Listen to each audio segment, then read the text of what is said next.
నమస్తే జిఎన్ఆర్ టీవీకి స్వాగతం. నేను శ్రీలత. బులెటిన్ల ముందుగా హెడ్లైన్స్ చూద్దాం.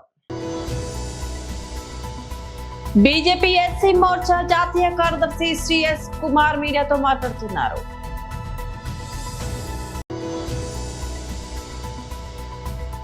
సర్దార్ సర్వాయి పాపన్న గౌడ్ జయంతి వేడుకలు.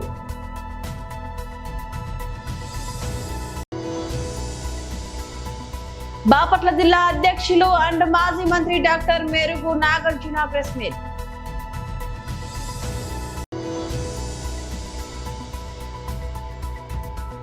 మాజీ మంత్రి సబితా ఇంద్రారెడ్డికి తెలంగాణ హైకోర్టు నోటీసులు. బీజేపీ ఎస్సీ మోర్చా జాతీయ కార్యదర్శి శ్రీ ఎస్ కుమార్ మీడియాతో మాట్లాడుతున్నారు. మీడియా మిత్రులకు నమస్కారం. ముందుగా భారతీయ జనతా పార్టీ జాతీయ నాయకత్వము ఉపరాష్ట్రపతిగా సిపి రాధాకృష్ణన్ గారిని ఎంపిక చేయడం సందర్భంగా ధన్యవాదాలు చెప్తున్నాం.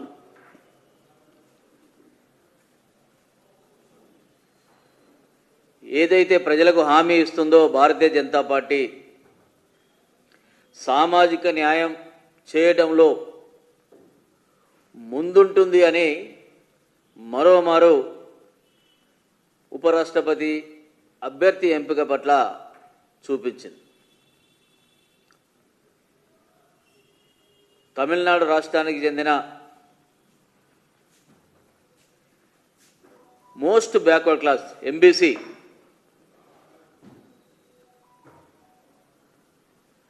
గౌండర్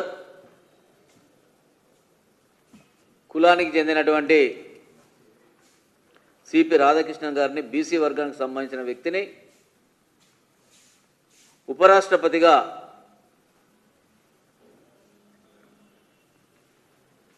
ఎంపిక చేయడం అనేది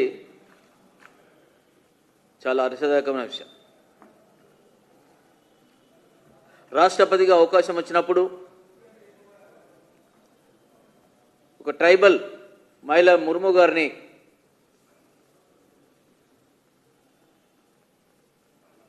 అధ్యక్షులుగా నియమించడం జరిగింది. భారతీయ జనతా పార్టీకి సంపూర్ణ మెజారిటీ ఉన్నప్పుడు, ఎన్డీఏకు సంపూర్ణ మెజారిటీ ఉన్నప్పుడు 3 సార్లు రాష్ట్రపతి చేసే అవకాశం వచ్చింది. 3 సార్లు రాష్ట్రపతి చేసే అవకాశం వచ్చినప్పుడు ఒకసారి మైనార్టీ సామాజిక వర్గానికి చెందినటువంటి అబ్దుల్ కలాం గారిని, మరోసారి అవకాశం వచ్చినప్పుడు ఎస్సీ సామాజిక సంబంధ వ్యక్తిని రాష్ట్రపతిగా నియమించడం, మూడోసారి ముర్ము గారిని, ఈరోజు అభ్యర్థిగా బీసీ వర్గానికి సంబంధించిన దక్షిణాదిగా సంబంధించిన వ్యక్తిని అభ్యర్థి చేయడం అనేది ఈ కాంగ్రెస్ పార్టీ భారతీయ జనతా పార్టీ నాయకత్వం చేస్తున్నటువంటి సామాజిక న్యాయాన్ని చూసి నేర్చుకోవాల్సిన అవసరం ఉన్నది. సర్దార్ సర్వాయి పాపన్న గౌడ్ జయంతి వేడుకలు.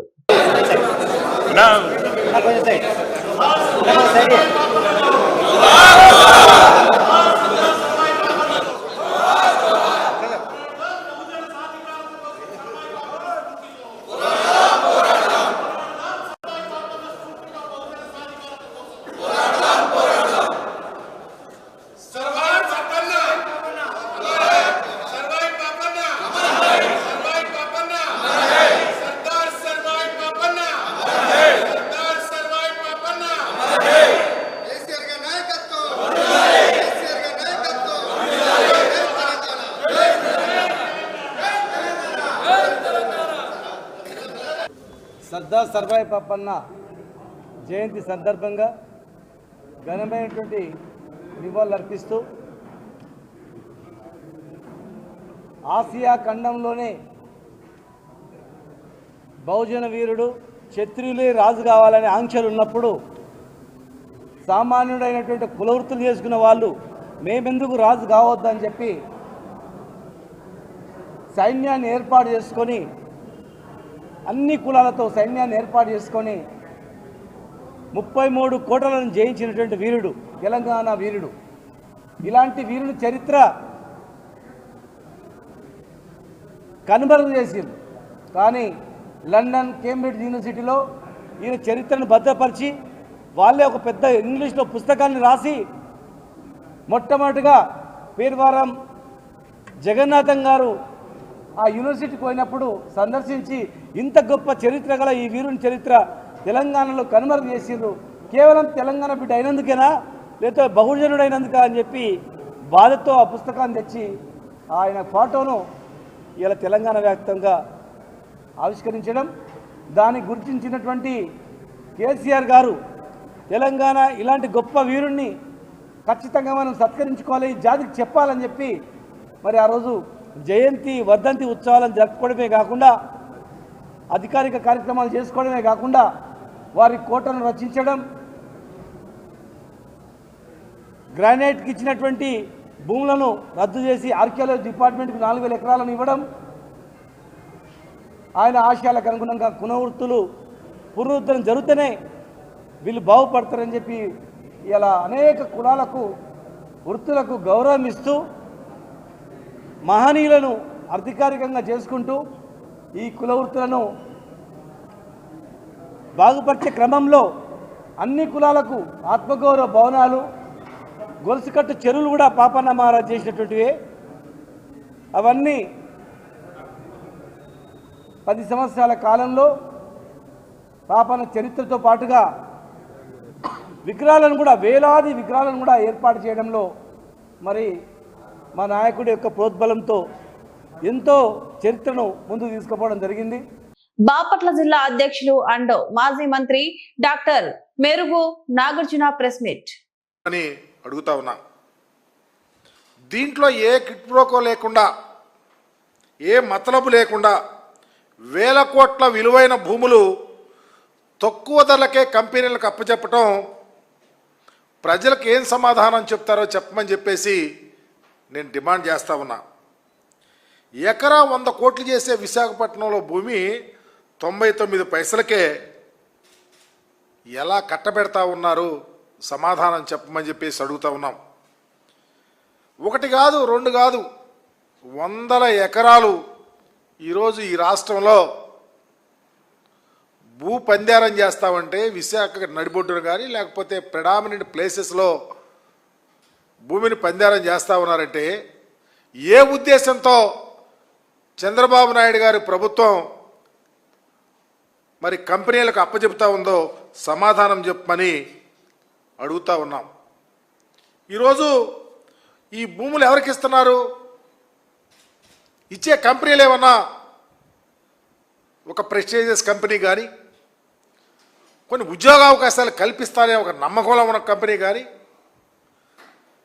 లేకపోతే బడా రియల్ ఎస్టేట్ కంపెనీలకి మీరేమైనా దారాదత్తం చేస్తూ ఉన్నారా? ఆలోచించమని అడుగుతా ఉన్నా. ఏ కంపెనీలకు మీరు భూములు ఇస్తూ ఉన్నారో. ఈరోజు ఐటీ కంపెనీలు పేరు మీద ఊరు పేరు లేనటువంటి, అక్కడ వర్క్ కూడా జరగనటువంటి కంపెనీలకు మీరు భూములు అప్పలంగా కట్టబెడతా ఉన్నారంటే దానిలో మతలబు చెప్పాల్సిన బాధ్యత ప్రభుత్వం మీద ఉంది. ఏ ప్రభుత్వమైనా నిజంగా ఒక కంపెనీ ఏర్పాటు చేసి ఆ కంపెనీకి భూములు ఇవ్వాలంటే దాని ట్రాక్ రికార్డ్ చూడాలా, ఎంత ఉద్యోగాలు కల్పన ఇస్తుంది, ఎంత ఉపయోగపడుతుంది, తద్వారా పారదర్శకంగా ప్రభుత్వానికి ఎంత ఉపయోగం జరుగుతుంది, పెట్టుబడులు వస్తాయి అనేది ఆలోచించకుండా ఈరోజు బాధ్యత లేమితో, బాధ్యత రాహిత్యంతో ఈరోజు భూములు అప్పలంగా దోచిపెడతా ఉన్నారంటే దీనికి సమాధానం చెప్పాల్సినటువంటిది రాష్ట్ర ప్రభుత్వం కాదని అడుగుతా ఉన్నాం. ఈరోజు పర్టికులర్గా ఐటీ కంపెనీల ముసుగులో రియల్ ఎస్టేట్ వ్యాపారానికి తెరదీసి ఎకరా 99 పైసలకి ఇస్తా ఉన్నారంటే ఆ ఐటీ కంపెనీల్లో పర్టికులర్గా ఆ ఐటీ కంపెనీ పేరుతో వాణిజ్య సముదాయం కానీ ఏర్పాటు చేసుకోవటం కానీ, తర్వాత దాన్ని ప్రత్యేకంగా మార్కెట్ ధరకు డిస్పోజ్ చేసుకోవటానికే ఐటీ కంపెనీలకు అవకాశం కల్పిస్తున్నారే తప్ప వేరే ఆలోచన మాత్రం లేదని ప్రస్ఫుటంగా అర్థమవుతా ఉంది. మాజీ మంత్రి బీఆర్ఎస్ నాయకురాలు సబితా ఇంద్రారెడ్డికి తెలంగాణ హైకోర్టు నోటీసులు జారీ చేసింది. ఓబులాపురం అక్రమ మైనింగ్ కేసులో సబితా ఇంద్రారెడ్డితో పాటు మాజీ ఐఏఎస్ కృపానందానికి కూడా నోటీసులు జారీ అయ్యాయి. వీరిద్దరిని నిర్దోషులుగా తేలుస్తూ నాంపల్లి సిబిఐ కోర్టు గతంలో తీర్పు వెలువరించింది. సిబిఐ ఈ తీర్పును సవాలు చేస్తూ హైకోర్టులో పిటిషన్ దాఖలు చేసింది. ఈ క్రమంలో ఉన్నత న్యాయస్థానం కౌంటర్ దాఖలు చేయాలని వీరిద్దరిని ఆదేశించింది. అనంతరం తదుపరి విచారణను వచ్చే నెలకు వాయిదా వేసింది. ఓబులాపురం మైనింగ్ కేసులో నాంపల్లి సిబిఐ కోర్టు మే నెలలో తుది తీర్పును వెలువరించింది. 15 ఏళ్ల పాటు సుదీర్ఘ విచారణ అనంతరం ఈ కేసులో మొత్తం 5గురిని దోషులుగా 2 నిర్దోషులుగా ప్రకటించింది. ఈ కేసులో ప్రధాన నిందితులైన గాలి జనార్దన్ రెడ్డి, బివి శ్రీనివాస్ రెడ్డి, మెఫజ్ అలీఖాన్, గనుల శాఖ అప్పటి డైరెక్టర్ విడి రాజగోపాల్ ను దోషులుగా నిర్ధారిస్తూ శిక్షలు ఖరారు చేసింది. గాలి జనార్దన్ రెడ్డి సహా 4గురికి 7 ఏళ్లు జైలు శిక్షను ఖరారు చేసింది. దోషులకు 10,000 చొప్పున జరిమానా కూడా విధించింది. అలాగే ఓబులాపురం మైనింగ్ కంపెనీకి 2 లక్షల రూపాయల జరిమానా విధించింది. ఈ కేసులో అప్పటి గనుల శాఖ మంత్రిగా ఉన్న సబితా ఇంద్రారెడ్డికి నాటి పరిశ్రమల శాఖ కార్యదర్శి కృపానందకు సిబిఐ కోర్టులో ఊరట లభించింది. వారిని నిర్దోషులుగా ప్రకటించడంతో సిబిఐ హైకోర్టుకు వెళ్లింది. పీడితులు బహుజనులు ఏకమై పోరాడితే రాజ్యాధికారం సాధించవచ్చని నిరూపించిన సామాన్యులు గొప్ప బహుజన విప్లవకారుడు ధీరుడు సర్వాయి పాపన్న గౌడ్ అని మహబూబ్ నగర్ ఎమ్మెల్యే ఎన్ఎం శ్రీనివాస్ రెడ్డి అన్నారు. సర్దార్ సర్వాయి పాపన్న గౌడ్ జయంతి సందర్భంగా మహబూబ్ నగర్ నగరం పద్మావతి కాలనీ గ్రీన్ బెల్ట్ లో ఉన్న సర్దార్ సర్వాయి పాపన్న గౌడ్ విగ్రహానికి పూలమాలలు వేసి ఘనంగా నివాళులు అర్పించారు. అనంతరం ఆయన మాట్లాడుతూ కుల, మత, జాతి, వర్గ విభేదాలు లేని సమాజం కోసం దాదాపు 350 ఏళ్ల కిందనే కృషి చేసిన బహుజన పోరాట యోధుడు సర్దార్ సర్వాయి పాపన్న గౌడ్ అని 17వ శతాబ్దంలోనే స్వీయ సైన్యంతో దక్కన్ పై బహుజనుల సంక్షేమ బాధ్యత తీసుకొని తొలి బహుజన రాజ్య స్థాపన చేసిన గొప్ప వీరుడు, తొలి బహుజన రాజు అని ఆయన చెప్పారు. మహాత్మా జ్యోతిరావు పూలే కంటే ముందే సామాజిక న్యాయం అమలు చేసిన గొప్ప సామాజిక విప్లవకారుడు. జమీందారులు, జాగీర్దారులు అరాచకాలు సహించలేక కడుపు మండి కత్తి పట్టిన వీరుడు పాపన్న గౌడ్ అని ఆయన చెప్పారు. దక్షిణాదిన భూస్వామ్య దోపిడీ వ్యవస్థపై తిరుగుబాటు చేసి తెలంగాణ గడ్డపై దళిత, బహుజన మైనార్టీలతో కలిసి ప్రజారాజ్యాన్ని నిర్మించారని, అందుకే మరాఠా వీరుడు ఛత్రపతి శివాజీ సమకాలికుడిగా పాపన్నను చెబుతారని ఆయన తెలిపారు. శ్రీ సర్దార్ సర్వాయి పాపన్న గారి 375వ జయంతి. సర్దార్ పాపన్న జీవిత కాలంలో ఒక ఆశయం కోసం పనిచేసింది. వ్యవస్థీకృత అధికారాన్ని భగ్నం చేసి అధికారంలో అందరికీ వాటా రావాలన్న ఉద్దేశంతో ఆ రోజు సైన్యాన్ని సమకూర్చుకొని మొఘల్ సామ్రాజ్యం మీద తిరుగుబాటు చేశాడు. సర్దార్ పాపన్న గారు శివాజీ మహారాజ్ మరియు ఔరంగజేబ్కు సమకాలికుడు. ఔరంగజేబ్ చనిపోయిన తర్వాత గోల్కొండ కోటను కూడా స్వాధీనం చేసుకొని 7 నెలల పాటు గోల్కొండ ప్రాంతాన్ని పరిపాలన చేశాడు. అంతేకాకుండా చరిత్రకారులు సర్దార్ పాపన్న గురించి మాట్లాడుతూ రాబిన్ హుడ్గా వారిని అభివర్ణించారు. జమీందారులు, ధనవంతులు వాళ్ళ సంపదను పేద వర్గాలకు పంచిపెట్టాలి అని చెప్పి కార్ల్ మార్క్స్ రాకంటే ముందే సంపద పంచాలే అన్న ఒక సిద్ధాంతాన్ని తెర మీదకి తీసుకొచ్చిన గొప్ప వ్యక్తి. ఈరోజు మా కాంగ్రెస్ ప్రభుత్వం కూడా రాహుల్ గాంధీ గారి నేతృత్వంలో అధికారంలో, సంపదలో బడుగు బలైన వర్గాలకు సముచితమైన స్థానం కల్పించాలని చెప్పి ఒక గొప్ప పోరాటాన్ని కాంగ్రెస్ పార్టీ మొదలుపెట్టింది.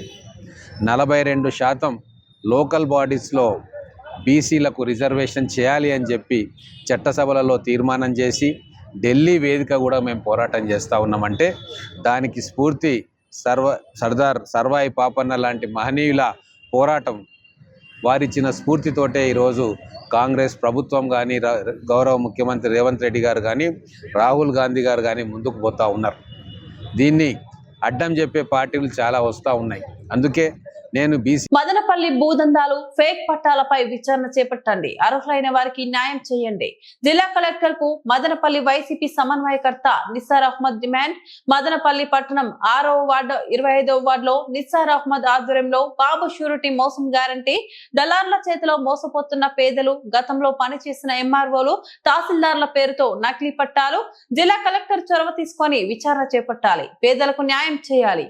మదనపల్లి పట్టణం చుట్టూ జరుగుతున్న భూ కుంభకోణం పైన న్యాయ విచారణ చేపట్టాలని, అర్హులైన పేదలకు ప్రభుత్వం ఇంటి పట్టాలు ఇచ్చే వరకు మదనపల్లిలో పేదల పక్షాన వైసీపీ పోరాటం చేస్తుందని మదనపల్లి వైసీపీ సమన్వయకర్త నిస్సార్ అహ్మద్ పేర్కొన్నారు. ఈ సందర్భంగా నిస్సార్ అహ్మద్ మాట్లాడుతూ మదనపల్లి పట్టణం చుట్టూ విలువైన భూములు కొంతమంది దళారీలు పేదలకు ఫేక్ పట్టాలతో అంటగట్టి మోసం చేస్తున్నారని ఆరోపించారు. భూదందాలు ఎక్కువైపోయినాయి.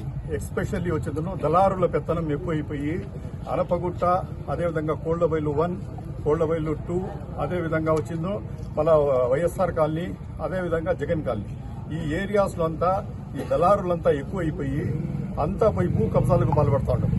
భారీ మొత్తంలో ఈ స్కామ్ జరుగుతూ ఉంది. ఏం చేస్తున్నారంటే ఖాళీ జాగా ఇక్కడ కనబడితే రిటైర్ అయిన ఎంఆర్ఓలు ఉన్నారు 10 సంవత్సరాలు 15 సంవత్సరాల ముందు, వాళ్ళ దగ్గర పోయేసిందును పట్టాలు తీసేసుకుని ఈ జాగా మాదే కాబట్టి ఇప్పుడు పోయి చదువులు చేయడము, ఆ రాళ్లు ఉన్నాయి అప్పుడు మేము ఇచ్చినారు 15 సంవత్సరాల ముందు మాకు ఇచ్చినారు, మేము కట్టుకోలేకుండా పోయినాము, ఈ రోజు మేము కట్టుతున్నాము అని చెప్పిందును డూప్లికేట్ పట్టాలన్నీ తీసుకుని వచ్చేసి వాళ్ళంతా సదరాలు చేసేసి విపరీతంగా భూ కబ్జాలు జరుగుతూ ఉంటాయి. దీంట్లో కూడా సాక్షి పేపర్లో వచ్చింది. అందరూ కూడా మన సంఘాల వాళ్ళు కూడా దీని మీద ధ్వజమెత్తినారు. ప్రతి చోట కూడా ఇది స్టార్ట్ అయిపోయింది. ఈ దళారుల పెత్తనం ఎక్కువ అయిపోయింది. కాబట్టి ఖచ్చితంగా ఈ పట్టాల మీద, ఈ డూప్లికేట్ పట్టాల మీద ఒక ఎంక్వైరీ కమిషన్ వేసి ఈ పట్టాలు నిజంగా ఇష్యూ అయినాయా, దీనికి ఇష్యూ అయిన పాత ఎంఆర్ఓలు, రిటైర్ అయిన ఎంఆర్ఓల దగ్గర తీసుకుని వస్తున్నారు, ఆల్రెడీ ఆ రిజిస్టర్స్ లోని ఉన్నాయా అని చెక్ చేసేసి నిజమైన అర్హులకు న్యాయం చేయాలి. కానీ ఈ దళారులు ఆ జాగాలు తీసేసుకుని అంతా సదురు చేసేసి మళ్ళా రిపీటెడ్ 5 లక్షలు 10 లక్షలు 20 లక్షలకు ఇష్టం వచ్చిన రేట్లకు అమ్ముతా ఉండరు. ఈ దందా ఎక్కువ అయిపోయింది. ఎస్పెషల్లీ అవుట్స్కట్స్, ఈవెన్ పోత్బోల్ పంచాయతీలో కూడా ఇదే జరుగుతూ ఉంది. ఈ రకంగా విపరీతంగా స్కాండల్స్ మదనపల్లిలో జరుగుతూ ఉన్నాయి.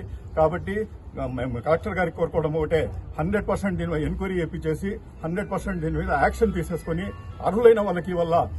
ఈ నెల 25న రాజ్యసభ సభ్యులు జాతీయ బీసీ సంఘం అధ్యక్షులు ఆర్ కృష్ణయ్య ఆధ్వర్యంలో జరగబోయే 42% రిజర్వేషన్లు అమలు లక్ష్యంగా చేసే సత్యాగ్రహ దీక్షను విజయవంతం చేయాలని తెలంగాణ బీసీ ప్రజా సంఘం రాష్ట్ర అధ్యక్షులు నాయని భరత్ కోరారు. ఈ సందర్భంగా భరత్ మాట్లాడుతూ 42% బీసీ రిజర్వేషన్లపై రాష్ట్ర ప్రభుత్వం తరఫున పూర్తి అధికారాలు వినియోగించుకోకుండా కేంద్రంపై నెట్టి తప్పించుకునే మార్గాలు చూపిస్తుందని ఆయన పేర్కొన్నారు. రాష్ట్ర ప్రభుత్వానికి రాజ్యాంగ అధికారం ఇచ్చిందని సుప్రీంకోర్టులో మాండమస్ పిటిషన్ వేయాలని అన్నారు. 42% రిజర్వేషన్ పై కాంగ్రెస్ పార్టీ చేసిన కామారెడ్డి డిక్లరేషన్ అమలు చేసే బాధ్యత విస్మరించొద్దని అన్నారు. అన్ని పార్టీల మద్దతుతో ప్రత్యామ్నాయ మార్గాలను వెతికి 42% రిజర్వేషన్ సాధించాలన్నారు. లేని పక్షంలో రాష్ట్ర వ్యాప్తంగా తిరుగుబాటు యుద్ధం తప్పదని హెచ్చరించారు. ఈ కార్యక్రమంలో బీసీ నాయకులు తదితరులు పాల్గొన్నారు. తెలంగాణ బీసీ ప్రజా సంఘం ముఖ్య కార్యకర్తల సమావేశానికి ఇచ్చేసినటువంటి మీడియా మిత్రులందరికీ కూడా నమస్కారం. వాళ్ళ ఈ తెలంగాణ రాష్ట్రంలో జరుగుతున్నటువంటి పలు కీలక అంశాలపైన ఈ మీడియా సమావేశం ఏర్పాటు చేయడం జరిగింది. వాళ్ళ మరి బీసీ రిజర్వేషన్ల పైన ఆడుతున్నటువంటి రాజకీయ డ్రామాలు కళ్ళకు కట్టినట్టు కనిపిస్తూ ఉన్నాయి. ఒక పక్క బీసీ రిజర్వేషన్లు ఇచ్చేవాళ్ళు ధర్నా చేస్తారు, ఒక పక్క తెచ్చేవాళ్ళు ధర్నా చేస్తారు. మరి ఇక్కడ మధ్యలో ఎవరిని అడగాలి? ఉద్యమకాలు ఒక టైప్ ఆఫ్ రాజకీయం చేస్తూ బీసీలను మోసం చేస్తూ కాలం గడుపుతూ ముందుకు పోతూ ఉన్నారు. 42% రిజర్వేషన్లు అమలు చేస్తా అంటే ఎక్కడో అక్కడ పాలాభిషేకాలు తెలియదు కాదు, సంబరాలు చేసుకుంటే మళ్ళీ మొదటికి వచ్చి ఈ రిజర్వేషన్ల పేరు ఎత్తకుండా ఓళ్ళు ఢిల్లీలా ఓళ్ళు హైదరాబాద్లా ఈ ధర్నాలు చేస్తూ ఈ కాలక్షేపం చేస్తూ బీసీలను మోసం చేయడానికి బాగా సిద్ధమై ఉన్నటువంటి పరిమాణాలు కనబడతా ఉన్నాయి. ఓ పక్క తెలంగాణ రాష్ట్రంలో బీసీ విద్యార్థులు, ఎస్సీ ఎస్టీ బీసీ మైనార్టీ బడుగు బలిగిన వర్గాల విద్యార్థులు స్కాలర్షిప్లు అందక వాళ్ళు అంత తల్లాడిపోతారు. ఫీజులు అందక ఫీజులు రియంబర్స్మెంట్ సీఎం అంటే మొన్న పెద్ద మనిషి అంటారట, ఫీజులు రియంబర్స్మెంట్ సీఎం అంటే బడ్జెట్ లేదంటారట. అంటే ముఖ్యమంత్రి దగ్గర ఉన్నటువంటి విద్యాశాఖలనే ఇవాళ నిధులు లేకపోతే వేరే శాఖకు నిధులు ఎట్లా మళ్ళిస్తారు, ఏ విధంగా ఈ ప్రజలను డెవలప్ చేస్తారు? 800 కోట్ల పైచిలుకు స్కాలర్షిప్లు ఆయన విద్యార్థులు మొత్తం ఎక్కడోళ్ళక్కడ విద్యార్థులు ధర్నాలు రాస్తారోకాలు చేస్తా అంటే మీ పిల్లలు గుర్తుకొస్తారే రావాలి. తినక హాస్టళ్లలో చదువుకున్న విద్యార్థులు రోడ్డెక్కి వరకు ధర్నాలు చేస్తా అంటే ఆ స్కాలర్షిప్ల మీద కూడా మాట్లాడకపోవడం అనేది నిజంగా బాధాకరం. ఇలా ఏది ఏమైనా కూడా తెలంగాణ ప్రభుత్వానికి, రెండు రాష్ట్ర ప్రభుత్వానికి, కేంద్ర ప్రభుత్వానికి విజ్ఞప్తి చేస్తూ ఉన్నాం. ఇకనైనా కూడా బీసీల మీద మీరు చేస్తున్నటువంటి నాటకాలు ఆపండి. తక్షణమే ఓలో కేంద్రమే రూపుతాలు, కేంద్రంలో ప్రెస్ పెట్టి మళ్ళీ రాష్ట్రాన్ని తిడతారు. ఎంత విచిత్రం అంటే కాంగ్రెస్ పార్టీ వాళ్ళు ఢిల్లీలో చేస్తూ ఉన్నారు, బీజేపీ వాళ్ళు హైదరాబాద్లో చేస్తూ ఉన్నారు. మరి బులెటిన్ ముగించే ముందు మరోసారి హెడ్లైన్స్ చూద్దాం. బీజేపీ ఎస్సీ మోర్చా జాతీయ కార్యదర్శి శ్రీ ఎస్ కుమార్ మీడియాతో మాట్లాడుతున్నారు.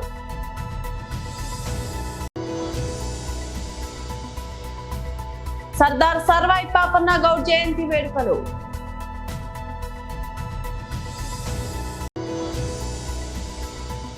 బాపట్ల జిల్లా అధ్యక్షులు అండ్ మాజీ మంత్రి doctor Merugu Nagarjuna press meet.